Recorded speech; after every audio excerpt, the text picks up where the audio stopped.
javobgar yo'q deganda 1 million foyda topadi bu savdodan. Eshitib qolamiz, davlat qaysidir buyurtmasini bajargan, lekin pulini ola olmagan. Siz pulni olishingiz qanchalik kafolatlangan? Agar to'lovi amalga oshirilmasa, siz zakot pullarini olib qo'ysangiz bo'ladi. Demak, agar 100 millionlik xariddan 10 milliondan 20 milliongacha foyda qilish mumkin. Buxgalteriya sohasi bilan davlat xaridlarini qanaqa bog'liq joylari bor? Bu davlat xaridlarida kimlar ishtirok eta oladi? Assalomu alaykum, hurmatli kuzatuvchilar. Xabaringiz bor, biz yaqinda davlat xaridlari, auksion, tenderlarda qatnashish bo'yicha mutaxassis chaqirish to'g'risida e'lon qilgan edik. Demak, bugungi mehmonimiz EVS kompaniyasini davlat xaridlari bo'yicha mutaxassisi Abdulla aka Salibekovni taklif qilganmiz. Abdulla aka, xush kelibsiz. Assalomu alaykum. Abdulla aka, bizani faoliyatimiz buxgalteriya xizmatlari ko'rsatish bilan birgalikda buxgalterlarni o'qitish bilan ham shug'ullanamiz. Oxirgi vaqtlarda shu buxgalterlar ichida aynan davlat xaridlari, auksionlarda, tenderlarda qatnashish, davlat buyurtmalarini bajarish bo'yicha buxgalterlarga qo'shimcha vazifalar yuklanmoqda va buxgalterlardan bu sohani o'rganishga qiziqish, savollar ko'paymoqda. Biza bir qator savollar yig'ib qo'yganmiz, aynan shu davlat xaridlari bo'yicha. Shu bo'yicha bugun siz bilan suhbat qilamiz. Avvalambor o'zingiz haqingizda, korxonangiz haqida, faoliyatingiz haqida qisqacha ma'lumot berib o'tsangiz. Xo'p, bo'ladi. Aytib o'tdingiz, ya'ni korxonamizni nomi Esli Solution. Korxonamiz o'z faoliyatini 2018-yildan beri boshlagan, ishlab kelyapti. 2018-yildan beri, demak, shu faoliyat bo'yicha o'sha davlat xaridlariga qiziqish orqali kirib kelgan. Va shu orqali tajribamiz davomida, demak, har xil savdolarda ishtirok etganmiz. Endi baribir ozgina ishtirok etgandan keyin asosiy bir maqsadlar paydo bo'ldi, qanaqa savdolarda ishtirok etish, lekin aytmoqchi bo'lganim, umumiy olganimizda o'sha davlat xaridlarida ishtirok etish orqali mahalliy bozorda emas, lekin asosan import qiladigan mahsulotlar bilan ishlaymiz. Ya'ni tenderda qo'yilgan mahsulot, ish xizmatlarni asosan chet eldan arzon narxlarda, endi asosiysi baribir Xitoy deyman. Rossiyaga nisbatan Xitoydan olib kelib berish bilan shug'ullanamiz. Korxonamiz aytib o'tdim, ya'ni 2018-yildan beri ishlaydi. O'zimning faoliyatimga kelsam, bu sohaga demak 2020-yil kirib kelganman. Va 2020-yildan beri shu sohada ishlab kelyapman. Tajribam davomida o'sha nafaqat o'zimizning soha, ya'ni tenderlarda yutib olib mahsulot yetkazib berish, balkim tanishlarimga ham yordam beraman bu faoliyat tender yo'nalishi bo'yicha va har xil yo'nalishlarda ham ishtirok etaman savdolarda. Shu orqali haqiqatan ishtirok etish orqali bilimlar yoki tizimdagi kamchilik deymizmi yoki kiritish mumkin bo'lgan qo'shimchalarga ega bo'lib kelyapmiz. Mana shunaqa. Yaxshi. Juda ham zo'r. Mana bu davlat xaridlari deymiz. Endi ayrimlarga yangi termin ham bo'lishi mumkin. O'zi davlat xaridlari nima o'zi? Davlat xaridlari avvalambor o'zim bu sohaga qiziqqanimda menga ham tushunarsiz bo'lgan. Endi bu ya'ni tadbirkorlikni tushunmagan odamga ozgina qiyinroq. Lekin tadbirkorlikni bilgan odam yoki ko'chadagi tadbirkorlar bu sohadan xabardor bo'lishligi mumkin. Qanaqa ma'noda tadbirkor aksariyat sohani oladigan bo'lsak, qaysidir bir sohada baribir odam biladi bu sohani. Umuman sohaga to'xtaladigan bo'lsak, davlat xaridlariga, demak, davlat xaridlari bu qonunda yozilishini hozir misol tariqasida aytib bersam, keyin misolga keltirib o'tsam, ya'ni davlat xaridlari bu o'sha davlat tashkilotining yoki davlat ulushi bor tashkilotni o'ziga kerak bo'lgan ish yoki xizmatni xarid qilish hisoblanadi. Ya'ni oddiy misollar tariqasida gapiradigan bo'lsam, siz o'zingizga yoki men o'zimga kerak bo'lgan mahsulotni yoki oddiy yuridik shaxs, davlat ulushi bo'lmagan yuridik shaxs o'ziga kerak bo'lgan mahsulotni o'zi xohlagan joydan xarid qilishi mumkin. Lekin o'sha qonunga asosan davlat xaridlari mavjud dedik. Davlat xaridlarida esa bu tashkilotlar, davlat tashkilotlari yoki davlat ulushi bor tashkilotlar o'ziga kerak bo'lgan mahsulotni o'sha tender, auksion, ya'ni davlat xaridlarida o'tkaziladigan savdolar orqali sotib olishga majbur. Buni sababi o'sha xarid qilinayotgan mahsulotni arzonroq narxda xarid qilish. Shu bilan birgalikda mamlakatdagi demak tadbirkorlarga imkoniyat berishda, teng imkoniyat berishda. Buni oddiy misol qilib aytadigan bo'lsak, hozir baribir terminlar bo'yicha gaplashdik. Misol qilib aytadigan bo'lsak, bilasiz, maktab, bog'cha, hokimiyat kabi davlat tashkilotlari bor. Undan tashqari korporativ buyurtmachilar ham bor. Buni ko'pchilik bilmaydi. Universal Mobile System bor, UMS yoki O'zbekiston pochtasi bor. Shu kabi O'zbekiston havo yo'llari, temir yo'llari ko'plab tashkilotlar bor, davlat ulushi bor. Shu tashkilotlarning hammasi demak o'ziga kerak bo'lgan ish xizmatlarini hozirgi vaqtda, ya'ni onlayn imkoniyatlar yaratilgan, onlayn internet orqali xarid qilishyapti. Mana shu jarayonni biz davlat xaridlari deymiz. Tushunarli. Bu davlat xaridlarida kimlar ishtirok eta oladi? Soha demak o'sha qonunda ham davlat xaridlariga oid demak 2021-yildagi 684-qonun bor. U qonun demak o'tgan yil emas, mana shu yili 1-martdan yengillandi, 1005-qonun. O'zgartirishlar kiritildi va shu qonunchilikka asosan qonunni bilmaydiganlarga albatta tavsiyam o'qib chiqinglar, chunki qonun orqali ko'proq ma'lumotga ega bo'lasizlar. Demak, shu qonunda aytib o'tilgan davlat xaridlarida hamma yuridik shaxslar ishtirok eta oladi. Ya'ni o'sha mas'uliyati cheklangan jamiyat, xususiy korxonalar, qo'shma korxonalar, fermer xo'jaliklari, oilaviy korxonalar, lekin shu bilan birgalikda yakka tartibli tadbirkorlar ham ishtirok eta oladi. Faqatgina jismoniy shaxslar ishtirok eta olmaydi, o'zini o'zi band qilgan demak shaxslar ishtirok eta olmaydi. Lekin umuman yaxshi tarafiga qaraydigan bo'lsak, boya aytib o'tdim, yuridik shaxs ham, yakka tartibli tadbirkor ham ishtirok eta oladi dedim. Yaxshi tarafi demak faoliyat turi bir qattiq talab qilinmaydi. Ya'ni ayrim savdo turlari bor, yo'da siz oshxona bilan issiq ovqat yetkazish bilan yoki bog'cha ochgan bo'lsangiz ham yakka tartibli tadbirkor sifatida davlat xaridlarida ishtirok eta olasiz. Tushunarli. Bu davlat xaridlarida, savdolarda ishtirok etish uchun ishtirokchilardan qanaqa talablari bor? Majburiy talablar yoki qo'shimcha talablar? Talablarga kelsak, demak, talablar menimcha har bir sohada bo'lsa kerak, talablar bor, lekin boya aytib o'tdim, talablar har xil. Ya'ni umuman vaziyatga qaraydigan bo'lsak, davlat xaridlariga bir nechta savdo turlari bor. Ayrim savdo turlari bor, yo'da inson omili qatnashmaydi. Ya'ni tizimda siz ishtirok etayotganingizda siz bergan narx evaziga siz savdoda g'olib bo'lasiz va mahsulotingizni olib berishingiz mumkin. Bu savdo turlarida bularga misol qilib auksion, elektron do'kon, milliy do'kon savdolarini aytsak bo'ladi. Bu savdo turlarida demak qat'iy talablar yo'q. Ya'ni ishtirok etmoqchi bo'lgan tashkilot, yakka tartibli tadbirkor, mas'uliyati cheklangan jamiyat, yuridik shaxs tizimdan ro'yxatdan o'tish orqali, ya'ni ro'yxatdan o'tish ham bepul, tizimdan ro'yxatdan o'tish savdolarda ishtirok etish mumkin. Asosiy talabga to'xtaladigan bo'lsak, bu har bir savdo turida zalog, zakolat summalari bor. Shu bilan birgalikda komissiya xarajatlari ham bor. Bu nima uchun ishlab chiqilgan desak, ikkala taraf bor, ya'ni buyurtmachi bor, davlat tashkiloti va yetkazib beruvchi yuridik shaxslar bor, ya'ni qatnashmoqchi bo'lgan savdolarda. Va ko'roz ikkala tarafga ham boyagi risklarni kamaytirish yoki risklarni oqlash maqsadida ikkala taraf ham o'sha zalog, zakolat pullarini qo'yishadi. Shu orqali talablardan bittasi o'sha ishtirok etish jarayonida talablar, bu zalog pullari, bu orqali biz ikki taraf ham himoya qilinadi. Ikki taraf himoya qilingan, shu orqali bemalol siz mahsulotni yetkazib bersiz, o'zingiz pulingizni olasiz. Buyurtmachi taraf qo'rqmasdan o'sha e'lonni qo'yib sizga pulni to'lab berishi mumkin. O'sha zalog summalarni u qanaqa opределенный summami yoki qanaqadir foizmi miqdorda? Zalog ham to'g'ri aytyapsiz, ya'ni har xil qat'iy savdo turidan kelib chiqib albatta. Ya'ni o'sha boya aytib o'tganim auksion, elektron do'kon savdolariga to'xtaladigan bo'lsak, boshlang'ich 3% zalog bo'ladi. Ya'ni lotni savdoni boshlang'ich narxidan. Savdoingiz 10 million so'mlik savdo bo'lsa, o'zi davlat xaridlarida bilasiz, kichkina savdolar ham bor, 100 ming, 200 ming, 500 ming shundan boshlanadi va milliardlab ketaveradi.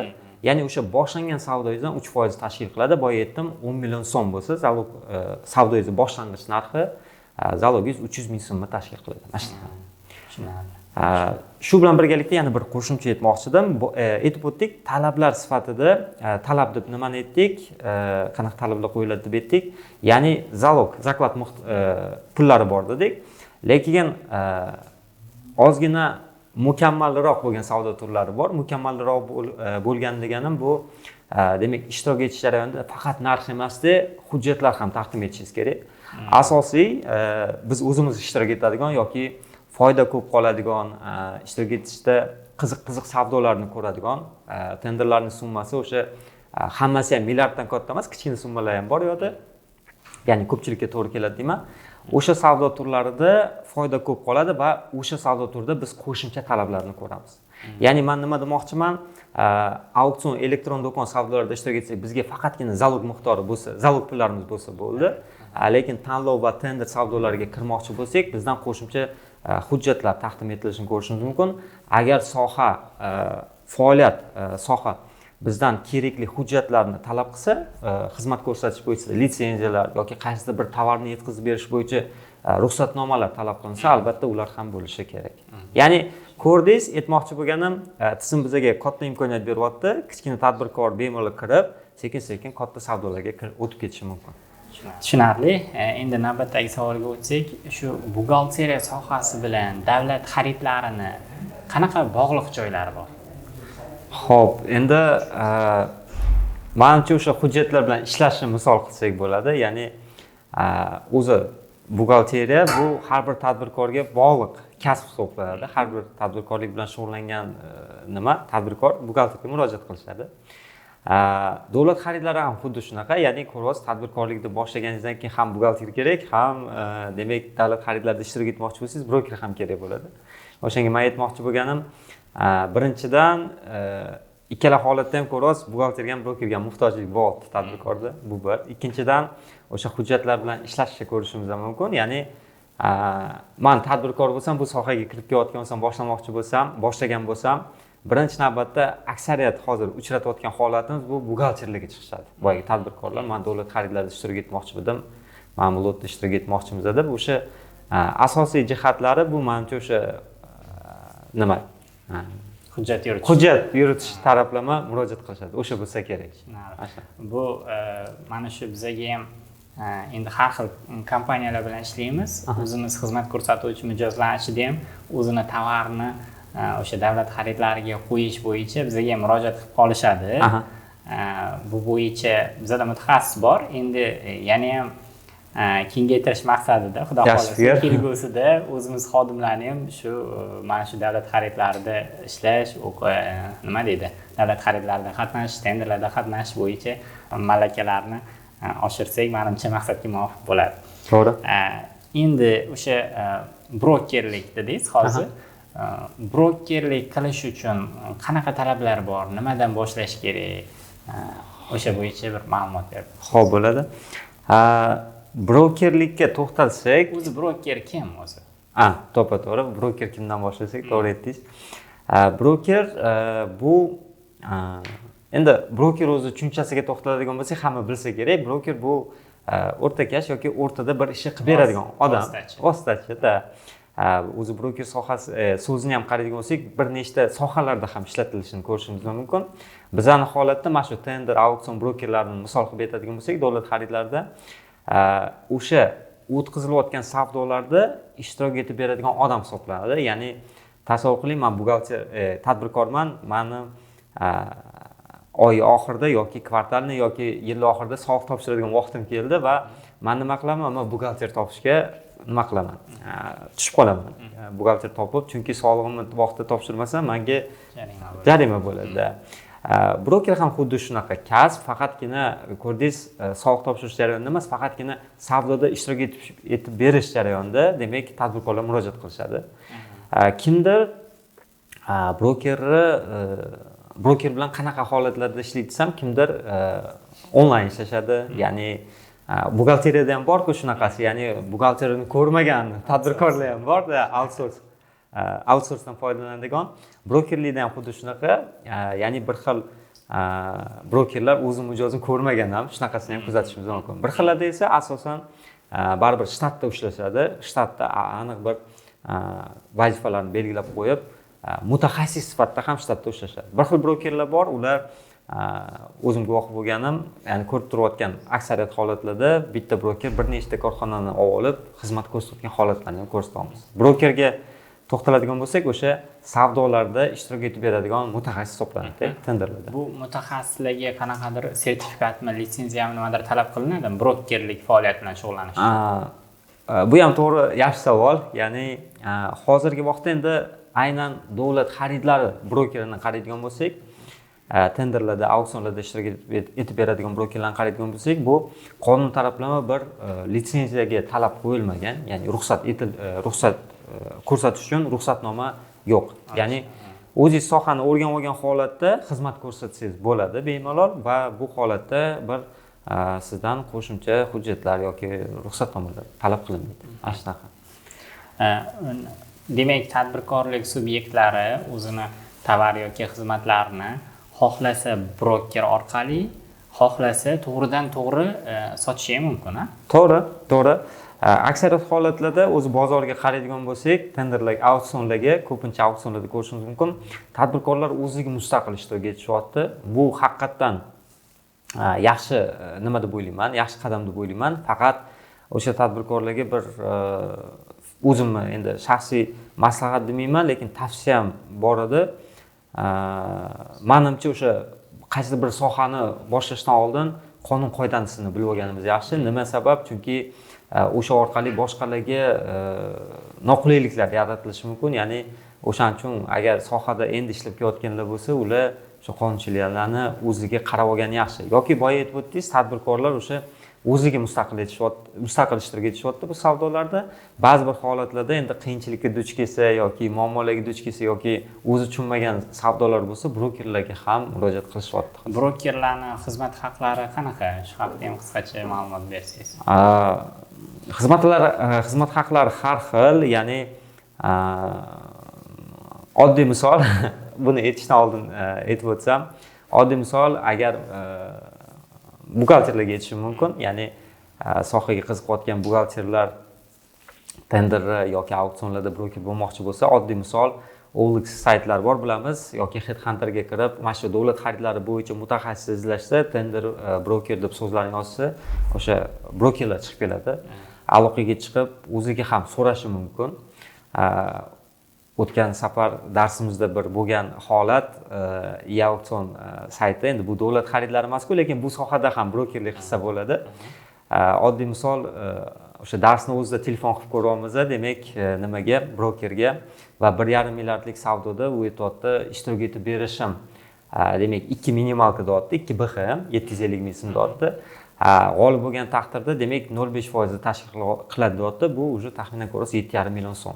Bozorda har xil, ya'ni asosanga to'xtaladigan bo'lsak, ishtirok etib berishingiz 500 ming so'mdan boshlanadi. G'olib bo'lgan taqdirda 1 milliondan 5 million, ba'zi bir holatlarda savdo katta bo'lsa 10 millionga ham borishi mumkin. Bitta сделкада. Bitta сделкада. Keyin bunga yana bitta qo'shimcha qo'shib ketsam bo'ladi, qanaqa? Broker har xil, ya'ni bilasiz, menimcha buxgalteriyada shunaqa bo'lsa kerak. Ya'ni mutaxassis qanchalik bir kuchli, bilimli yoki nimasi yaxshiroq bo'lsa, tajribasi u ketkazayotgan vaqtidan kelib chiqib ko'proq talab qilishi mumkin. Bu sohada ham shunaqa. Ba'zi bir brokerlar bor, sohani yaxshi bilmasligi mumkin va shuni evaziga bir murojaat qilgan odam qaytib murojaat qilmasligi mumkin. Lekin sohada mutaxassis bo'lib, ya'ni bitta tadbirkorga o'zini muammosini hal qilib berishga yordam bergan yoki aytaylik, o'sha savdoda yutishga ko'proq sababni qilgan, harakat qilgan yoki yutib bergan brokerga to'xtaladigan bo'lsak, bu albatta ko'proq topadi. Va bunaqa brokerlarga уже shu narsani ko'rishimiz mumkin, mijozlarni o'zi murojaat qilishadi. Ya'ni u broker mijoz izlamaydi, mijozdan o'zi tanishlar orqali chiqib keladi va shu holatda unaqa brokerlar bitta firmadan boya aytib o'tdim-ku, ba'zi bir holatda bitta xizmatga ko'rsatgan xizmatidan 1 milliondan 3 million, 5 million, 10 milliongacha olsa, ba'zi bir holatda esa oylikda ham o'tirishi mumkin. Ya'ni qanaqa? Yaxshi mutaxassis bo'lgandan keyin shtatga olmasangiz ham ishxonaga, lekin paytda qolmay qolish. O'shani evaziga tajribada bo'layotgan narsa ko'rib turibmiz. Demak, aniq bir oylikni belgilab qo'yayotgan mutaxassislar ham bor. Oyiga xuddi buxgalteriyaga o'xshab 2 million, 3 million minimal summani belgilab qo'yganda, savdoda g'olib bo'lgan taqdirda qo'shimcha mukofot pullarini olib o'tiradi. Mana shunaqa. Ob'yom bor, demak, yetarlicha ob'yom bor. Bitta broker nechta kompaniyaga xizmat ko'rsatish mumkin? O'rtacha mana o'zingiz tajribangizdan kelib chiqib. Endi yana ham bir bor aytaman, boyaga savdolar har xil dedim-ku, auksion, elektron do'kon savdolari bor dedim, tanlov tender savdolari bor, cooperation yoki tender emas degan har xil, ya'ni soha bizga bir nechta saytlarda ishtirok etish, har bitta saytning ichida bir nechta savdo turida ishtirok etishni imkoniyatini beradi. Ba'zi bir aytib o'tdim, o'sha brokerlar hamma yo'nalishni bilmaydi. Osonrog'ini biladi, ba'zi bilar ko'prog'ini biladi. Albatta o'shandan kelib chiqib hamma narsa to'xtaladi, ya'ni nechta mijozga xizmat ko'rsatish. Lekin ko'p holatlarda broker yo'q deganda menimcha bir 5 ta korxona bilan ishlasa kerak, yo'q deganda, sababi 5 ta korxonaga bemalol ulguradi. Ba'zi bir holatlarda sohaning yaxshi tarafi bizga erkin grafik beradi. Ya'ni savdolarda ishtirok etish jarayonida bizda oldindan tayinlangan vaqtimiz bor. Albatta o'sha oxirgi bir kun qolganda savdoni ko'rib qolmasak, o'rtacha bizda bir hafta vaqtimiz bo'ladi savdoga tayyorlanishga. O'shanga siz savdolarga kunduzi ham, kunduzi vaqtingiz bo'lmasa, kechasi ham tayyorlansangiz bo'ladi. Hujjatlarni yoki o'sha tayyorlash kerak bo'lgan boshqa bir harakatlaringizni qilib qo'ysangiz bo'ladi va shundan kelib chiqib savdoni vaqtida keyin hujjatlaringizni topasiz. Endi mana hozir davlat xaridlari to'g'risida gaplashib o'tdik. Siz anchadan beri soha ichida yuribsiz. Agar davlat xaridlarini yoki davlat buyurtmalarini vaqtida bajara olmay qolsa, qanaqadir jarimalar, javobgarliklar shu to'g'risida ma'lumot bersangiz.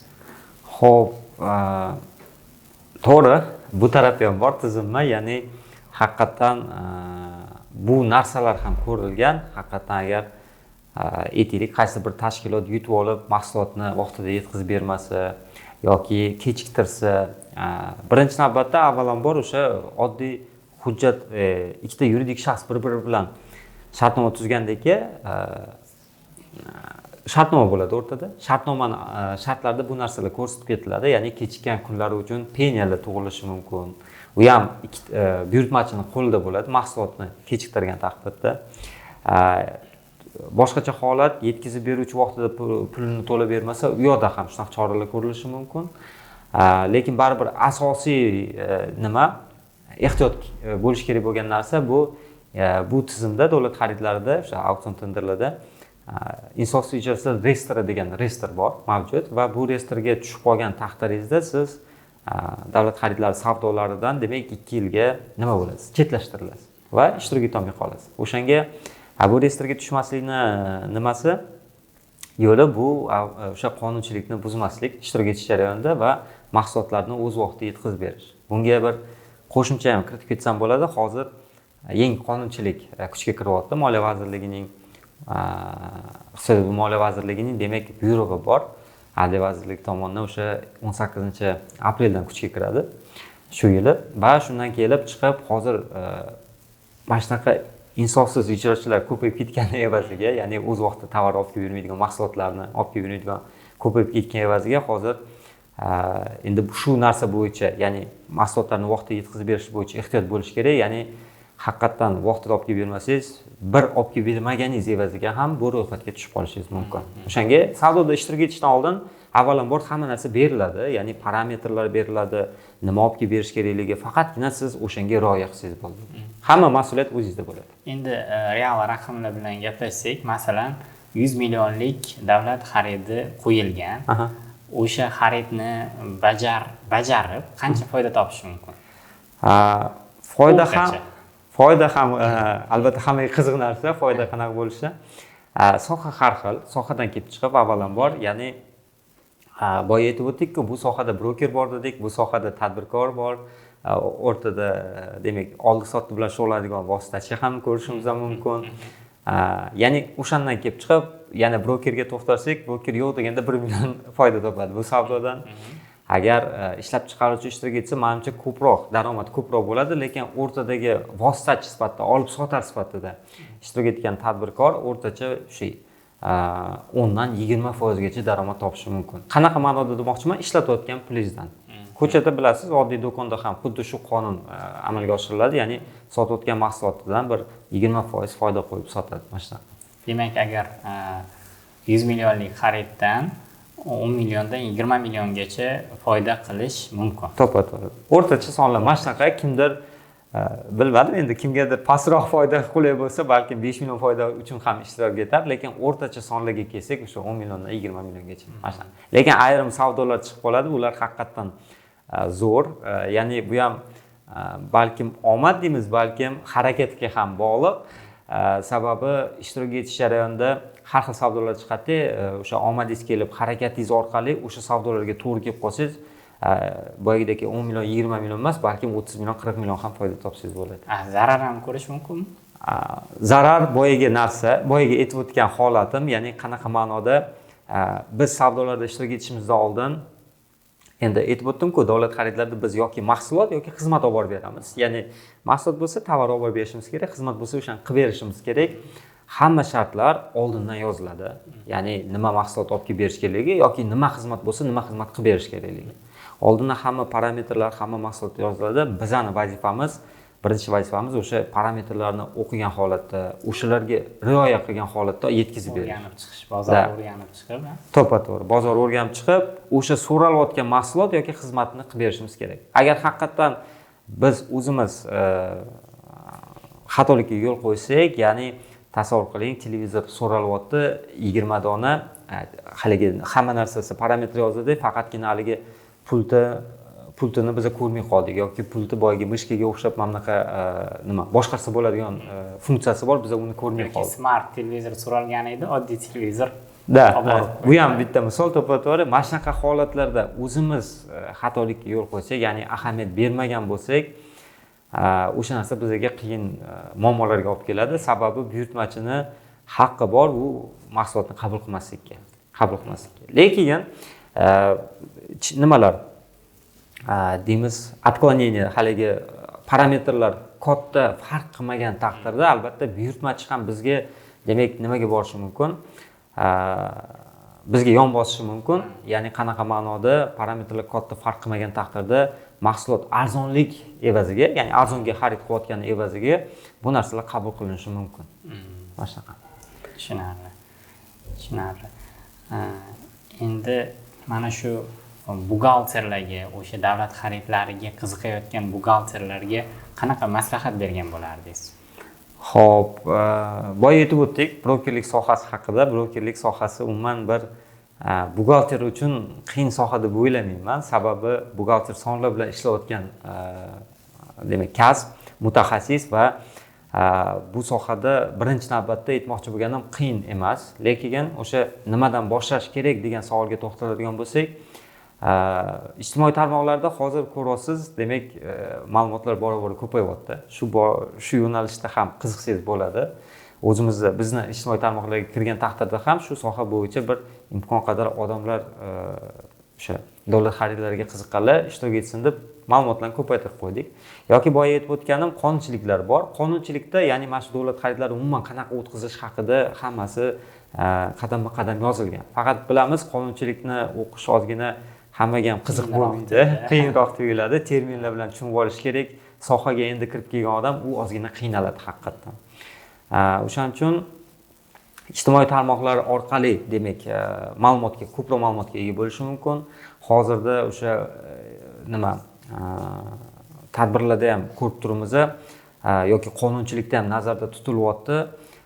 Demak, mana shu davlat xaridlari, tenderlar yo'nalishini yana ham bir ommaga yoritish. Chunki bizda haqiqatan tadbirkorlar juda ko'pda, lekin davlat xaridlarida ishtirok etadigan ishtirokchilar kamroq va mutaxassislar ham nisbatan kamroq. Hozir endi ko'payishni boshlayapti, ko'p aniq qilinyapti, odamlar qiziqib kirib kelishyapti, lekin umuman oladigan bo'lsak, sonlari ozgina kamroq. Tushunarli. Yana bitta savolim qolib ketgan ekan, biznes o'zi riskda, tadbirkorlik riskdan iborat. Mana ko'pincha eshitib qolamiz, masalan, davlat qaysidir buyurtmasini bajargan, lekin pulini ola olmagan tadbirkorliklar haqida eshitib qolamiz. Mana shu davlat xaridlarida bu narsa qanchalik to'g'ri yo'lga qo'yilgan, ya'ni siz pulni olishingiz qanchalik kafolatlangan? Xo'p, bu zo'r savol, haqiqatan.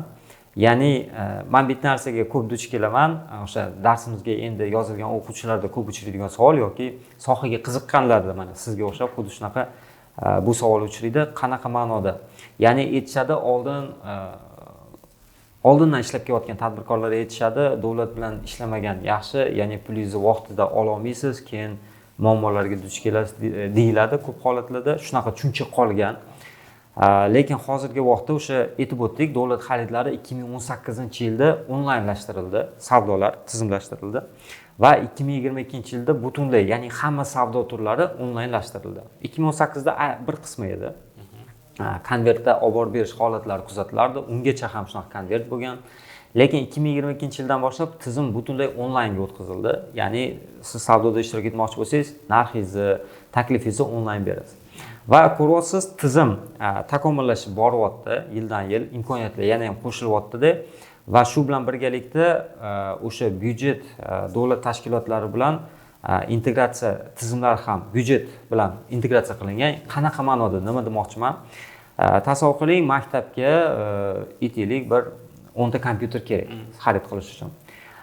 Maktabni buxgalteri o'sha nimani xarid qiladigan bo'lsa, kompyuterni xarid qiladigan bo'lsa, birinchi navbatda davlatdan, ya'ni g'aznadan, byudjetdan ruxsat so'raydi. Ya'ni bu maktab uchun 10 ta kompyuter uchun pul ajratilganmi tekshiriladi. Pul ajratilgan bo'lsa, u pullar tizimda muzlatiladi. Keyingina savdoda ishtirok etganimizdan keyin, biz g'olib bo'lganimizdan keyin o'sha muzlatilgan pullar bizni kutib turadi va biz mahsulotni yetkazib bergandan keyin bu muzlatilgan pullar bizga o'tib ketadi.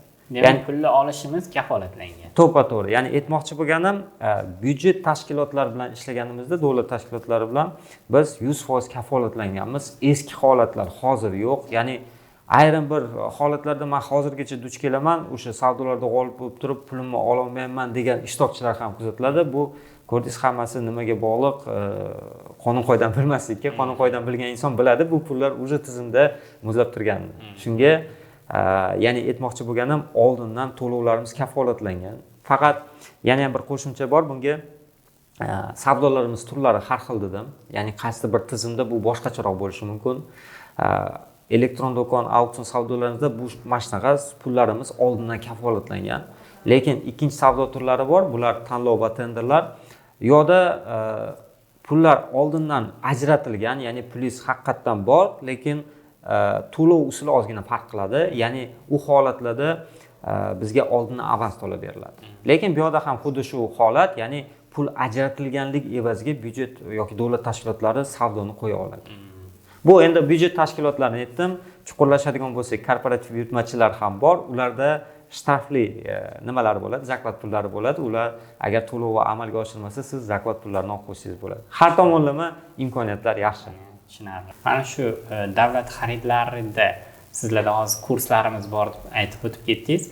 O'sha kurslar to'g'risida ham qisqacha ma'lumot berib o'tsangiz, menimcha kuzatuvchilarimizga qiziqarli bo'ladi. To'g'ri.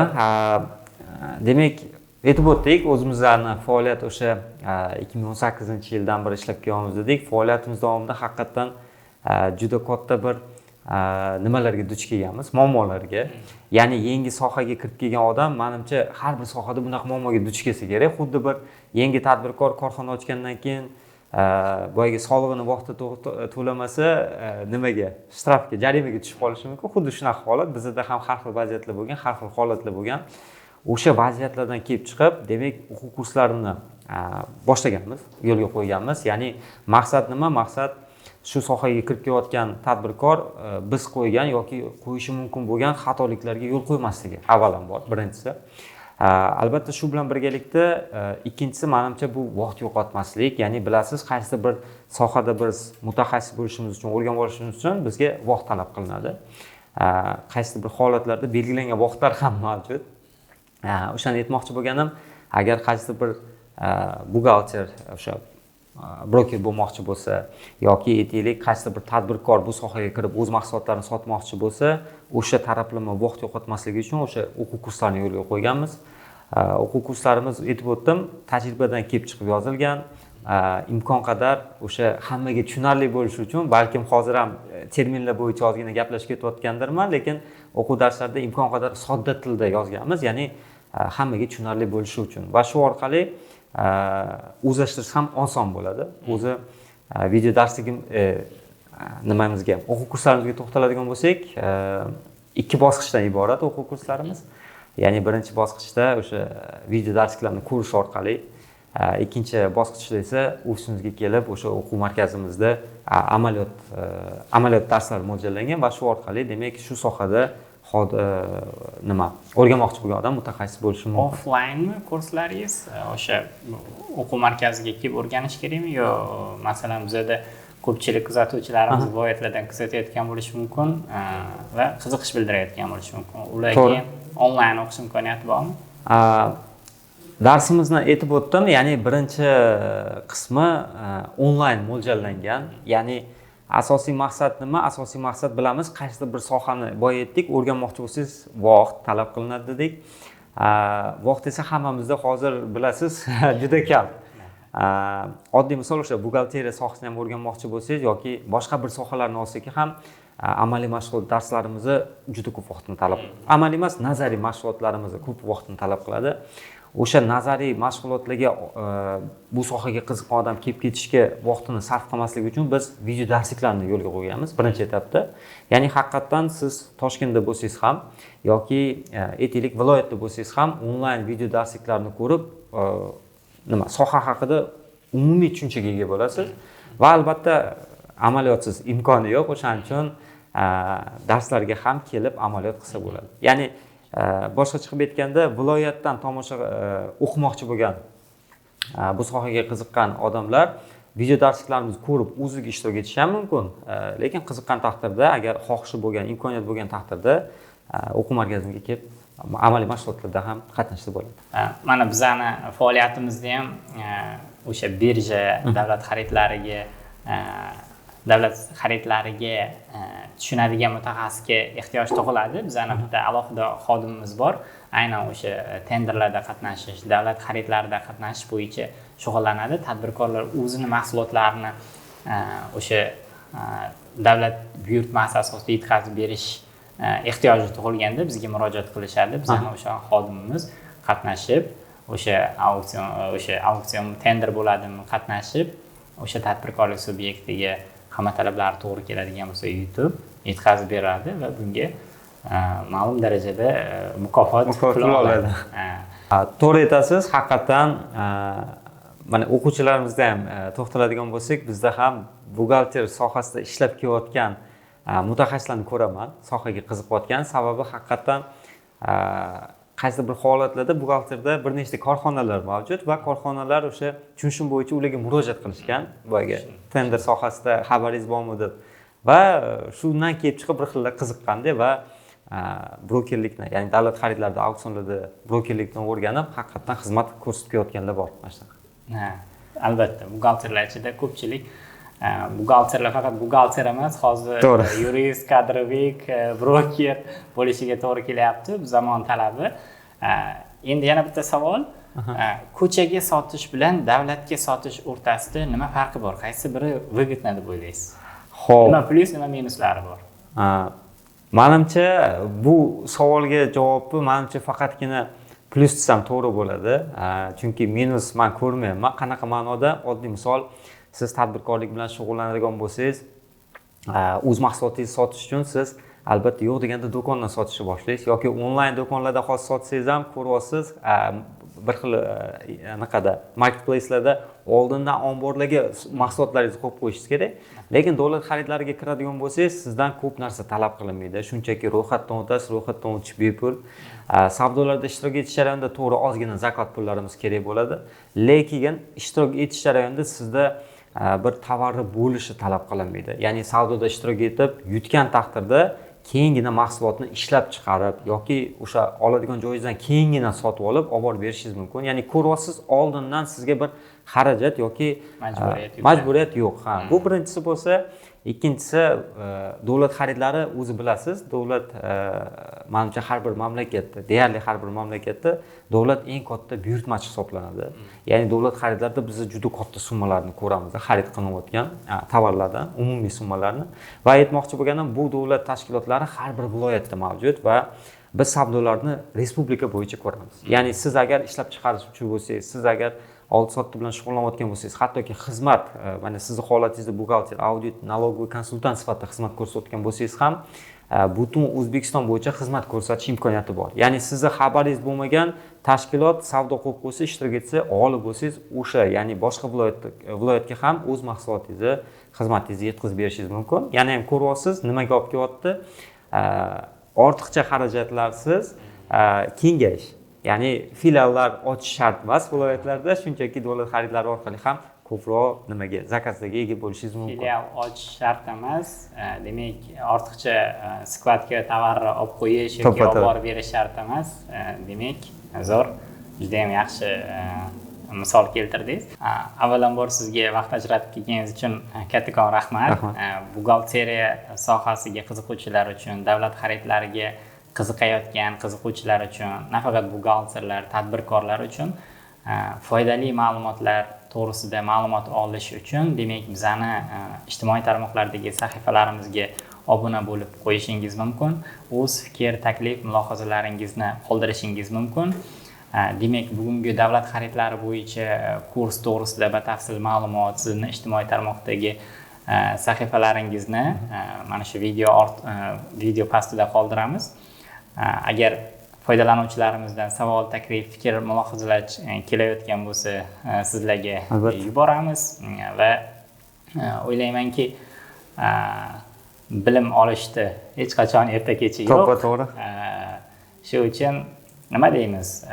Abdulla aka, juda ham foydali ma'lumotlar berganingiz uchun kattakon rahmat. Vaqt ajratib kelganingiz uchun.